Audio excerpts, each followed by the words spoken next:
आर्य शब्द एक अत्यंत प्राचीन अवधारणा का प्रतिनिधित्व करता है। संस्कृत भाषा में आर्य का अर्थ श्रेष्ठ, नोबल या आदरणीय व्यक्ति होता है। भारतीय उपमहाद्वीप के सांस्कृतिक इतिहास में आर्यों का स्थान अत्यंत महत्वपूर्ण रहा है। आर्य मात्र एक जाति नहीं थे, वे एक संपूर्ण जीवन दर्शन के वाहक थे। वे सभ्यता, धर्म, ज्ञान और संस्कृति के प्रवर्तक थे। जब हम आर्यों का अध्ययन करते हैं तो हम केवल एक समुदाय का इतिहास नहीं पढ़ते, बल्कि हम उस बीज का अध्ययन करते हैं जिससे भारतीय सभ्यता का विराट वटवृक्ष विकसित हुआ। इतिहासकारों के अनुसार आर्य मूलतः मध्य एशिया के घास के मैदानों से आए थे। कुछ मत ऐसा भी मानते हैं कि आर्य भारत के ही मूल निवासी थे, किंतु अधिकांश शोध मध्य एशियाई मूल को अधिक समर्थन देते हैं। आर्यों ने अपने साहस और जिजीविषा के बल पर नए भूभागों पर विजय प्राप्त की और वहां अपनी भाषा, धर्म और जीवन शैली को स्थापित किया। भारतीय उपमहाद्वीप में प्रवेश करने के बाद आर्य सबसे पहले पंजाब क्षेत्र में बसे। यहां से उन्होंने धीरे धीरे पूर्व की ओर गंगा यमुना के मैदानों में अपना विस्तार किया। आर्यों की सबसे प्रमुख विशेषता थी उनका संगठित और धार्मिक जीवन। वे अत्यंत अनुशासित, धर्मपरायण और कर्मठ थे। आर्यों ने अपने ज्ञान और आचरण से एक ऐसी संस्कृति का निर्माण किया जो हजारों वर्षों तक भारतीय समाज की रीढ़ बनी रही। उनका साहित्य, विशेषकर वेद, मानव इतिहास की सबसे प्राचीन और गहन रचनाओं में से एक है। ऋग्वेद, यजुर्वेद, सामवेद और अथर्ववेद जैसे ग्रंथों का सृजन आर्यों द्वारा किया गया था।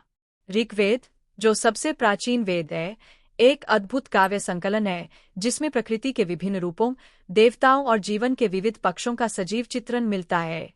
आर्य समाज में धर्म का अत्यंत महत्वपूर्ण स्थान था। उनका धर्म बाह्य आडंबरों से रहित था। वे प्रकृति की शक्तियों को देवताओं के रूप में पूजते थे।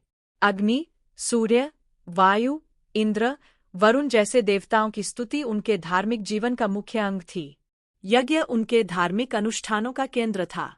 वे अग्नि को माध्यम मानकर देवताओं से संवाद करते थे। आर्यों का धर्म कर्म पर आधारित था। वे यह मानते थे कि कर्म का फल अवश्य मिलता है। उन्होंने पुनर्जन्म और मोक्ष जैसी जटिल दार्शनिक अवधारणाओं को भी जन्म दिया। आर्य दर्शन का मुख्य लक्ष्य जीवन के अंतिम सत्य की खोज था। वे भौतिक सुखों को तुच्छ मानते थे और आत्मा की शुद्धि को जीवन का सर्वोच्च ध्येय समझते थे। आर्यों की भाषा संस्कृत थी जो अद्भुत रूप से वैज्ञानिक, सुंदर और लचीली थी। संस्कृत न केवल वैदिक ग्रंथों की भाषा थी बल्कि यह दर्शन, विज्ञान, गणित, चिकित्सा और कला का भी माध्यम बनी। आर्य भाषाएं आगे चलकर विभिन्न भारतीय भाषाओं का आधार बनी। उनकी व्याकरणिक संरचना इतनी परिष्कृत थी कि पाणिनि जैसे महान आचार्य ने संस्कृत व्याकरण के नियमों को सूत्रबद्ध किया, जो आज भी भाषाशास्त्रियों को आश्चर्यचकित करते हैं। आर्यों का साहित्यिक योगदान केवल धार्मिक ग्रंथों तक सीमित नहीं था। उन्होंने काव्य, नाटक, दर्शन, नीति, चिकित्सा, ज्योतिष आदि विभिन्न क्षेत्रों में अपार ज्ञान का भंडार दिया।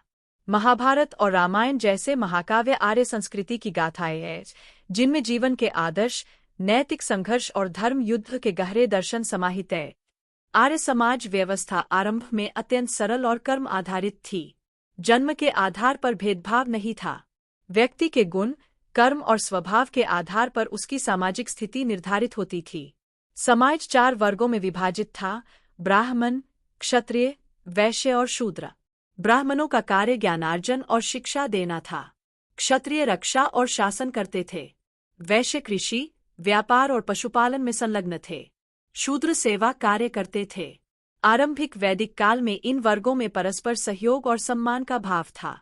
बाद में यह व्यवस्था कठोर जाति प्रथा में बदल गई, परंतु मूल आर्य जीवन में यह अत्यंत लचीली और मानवीय थी।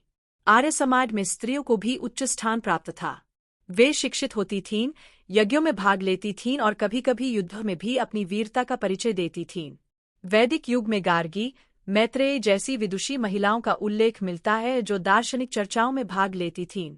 विवाह जीवन का एक पवित्र बंधन माना जाता था और स्त्रियों को गृहस्थ जीवन में विशेष सम्मान प्राप्त था। आर्यों का पारिवारिक जीवन संयुक्त और अनुशासित था। परिवार को समाज की मूल इकाई माना जाता था। वे वसुधैव कुटुंबकम अर्थात संपूर्ण विश्व को परिवार मानने की भावना रखते थे। आर्य प्रकृति प्रेमी थे। उनका जीवन प्रकृति के साथ घनिष्ठ संबंध में था। वे नदियों, पहाड़ों, वनों और आकाशीय शक्तियों की पूजा करते थे। उनका साहित्य प्राकृतिक सौंदर्य का सरस चित्रण करता है।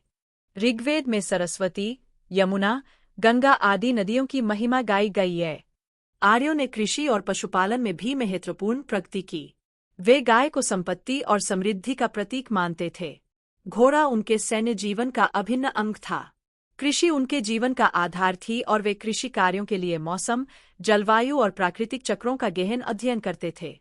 आर्य युद्ध कला में भी निपुण थे। वे संगठनबद्ध सेनाएं बनाते थे और युद्ध कौशल में दक्ष थे। उनके युद्ध रथ, धनुष्बाण और तलवारें अत्यंत प्रसिद्ध थीं। युद्ध केवल विस्तार के लिए नहीं बल्कि धर्म की रक्षा के लिए भी किया जाता था। आर्य योद्धा धर्म युद्ध के सिद्धांत का पालन करते थे जिसमें नैतिकता और मर्यादा का विशेष ध्यान रखा जाता था। महाभारत इसका सर्वश्रेष्ठ उदाहरण है, जिसमें धर्म और अधर्म के बीच संघर्ष को अत्यंत गहनता से प्रस्तुत किया गया है। आर्य जीवन शैली अत्यंत संतुलित थी। वे न केवल भौतिक उन्नति में विश्वास करते थे बल्कि आध्यात्मिक उत्थान को भी समान महत्व देते थे। वे शिक्षा को अत्यंत महत्वपूर्ण मानते थे। वेदों के अध्ययन के साथ साथ वे गणित, खगोलशास्त्र, चिकित्सा विज्ञान, शिल्पकला और संगीत में भी निपुण थे। तक्षशिला और नालंदा जैसे विश्वविद्यालयों की परंपरा उसी वैदिक शिक्षा पद्धति से निकली थी। आर्य संगीत जीवन का अभिन्न अंग था। सामवेद में संगीत के मूल तत्व मिलते हैं। नृत्य, वादन और गायन उनके धार्मिक और सामाजिक उत्सवों का हिस्सा थे। आर्य संस्कृति का प्रभाव भारत तक सीमित नहीं रहा। ईरान, यूरोप और मध्य एशिया की संस्कृतियों पर भी इसका गहरा प्रभाव पड़ा। ईरान शब्द भी आर्य शब्द से ही विकसित हुआ है। यूनानी, लैटिन, जर्मन और स्लाव भाषाएं भी आर्य भाषाओं की शाखाएं मानी जाती है। इस प्रकार आर्यों का वैश्विक प्रभाव अत्यंत व्यापक और गहरा था। उन्होंने न केवल भाषाई रूप से बल्कि सांस्कृतिक दृष्टि से भी अनेक सभ्यताओं को समृद्ध किया। आर्य जीवन का मूल मंत्र था सत्य और धर्म। वे आडंबरों से दूर रहते थे और सरल तथा सच्चे जीवन में विश्वास रखते थे। वे अपने कर्म को ही अपना धर्म मानते थे। उनका धर्म केवल व्यक्तिगत मुक्ति तक सीमित नहीं था बल्कि सामाजिक कल्याण और सार्वभौमिक भाईचारे की भावना से भी ओतप्रोत था। वे यह मानते थे कि प्रत्येक प्राणी में वही परम आत्मा विद्यमान है और इसीलिए सभी के प्रति प्रेम और करुणा का भाव रखना आवश्यक है। यह भावना उपनिषदों में तत्वमसि और अहम ब्रह्मास्मि जैसे महामंत्रों में परिलक्षित होती है।